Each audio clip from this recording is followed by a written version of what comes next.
L'ensemble d'un corps dépend de l'état des différentes parties qui le composent. De même, la puissance de l'Église de Christ dépend de l'état de chacun de ses membres. Le Saint-Esprit ne peut pas agir avec puissance sur le monde par le moyen de l'Église, à moins que tous les croyants ne se donnent entièrement au Seigneur pour être remplis par lui de son Saint-Esprit. Travaillons et prions dans ce sens-là. Nous sommes revêtus de la vertu d'en haut, nous recevons la vertu du Saint-Esprit, tout autrement que nous ne nous y attendions. C'est dans notre faiblesse que vient agir cette puissance divine. Le sentiment de notre faiblesse ne nous quitte pas, car cette puissance ne nous est pas donnée comme une propriété. Nous n'avons de puissance qu'autant que le Seigneur lui-même est en nous. C'est lui qui use de puissance dans notre faiblesse et par notre faiblesse. Il y a un grand danger à attendre une manifestation de puissance qui se fasse voir ou sentir. C'est par la foi qu'il faut reconnaître la présence toute puissante du Seigneur et compter sur son action. Être revêtu de la vertu d'en haut et recevoir la vertu du Saint-Esprit, c'est donc recevoir si bien par la foi le Seigneur Jésus lui-même que notre âme se réjouit de sa présence invisible certaine, que sa force s'accomplit dans la faiblesse. 2 Corinthiens 12, 9. L'Église de Christ a tout autant de puissance divine que Christ lui-même en avait sur la terre. Elle en a même plus encore, puisqu'à présent Jésus est sur le trône de la puissance. Quand l'Église ouvrira les yeux sur cette vérité, quand elle se relèvera pour sortir de la poudre et revêtir ses habits royaux, quand elle regardera au Seigneur pour être revêtue de la vertu d'en haut, son témoignage sera plein de vide et de puissance. Il sera la preuve de la présence en elle de son Dieu tout-puissant.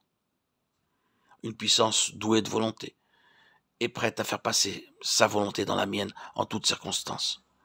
C'est donc à la volonté divine qui règne tout au fond de mon être que je dois me soumettre.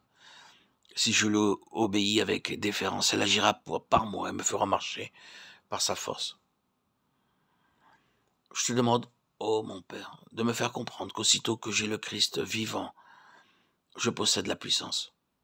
Puissais-je apprendre à ne plus l'attendre avec éclat, puissais-je consentir à ce qu'elle soit toujours la force divine dans la faiblesse humaine, afin que la gloire t'en revienne à toi seul. Puissais-je apprendre à la recevoir avec une foi qui permette au Christ tout-puissant de faire son œuvre dans ma faiblesse. Oh, puisse le Saint-Esprit manifester si puissamment en moi la présence de Jésus que ce soit lui qui rende témoignage par moi.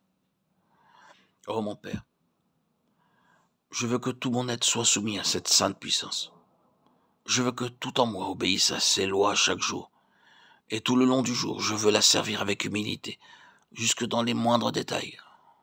Mon Père, fais régner en moi ta puissance, afin que, préparé par elle, je sois propre à être employé par elle. Oh, que le but de ma vie soit de rendre honneur et gloire à ton divin Fils. Je suis, moi aussi, un homme soumis à la puissance d'autrui. J'ai sous moi des soldats et je dis, Alain va et il va. Matthieu 8, 9. Celui qui est lui-même soumis à une autorité supérieure se sert de cette autorité pour gouverner ceux qui sont sous ses ordres. Pour vaincre et dominer, il faut que je commence par être soumis à l'autorité suprême. Afin que ma vie, Seigneur, te soit consacrée pour te rendre honneur et gloire pour le chemin que tu as tracé pour moi. Amen. À toi, Seigneur, tout honneur, toute gloire pour les siècles des siècles. Gloire à Dieu au plus haut des cieux et paix sur la terre aux hommes qu'il aime. Alléluia. Amen.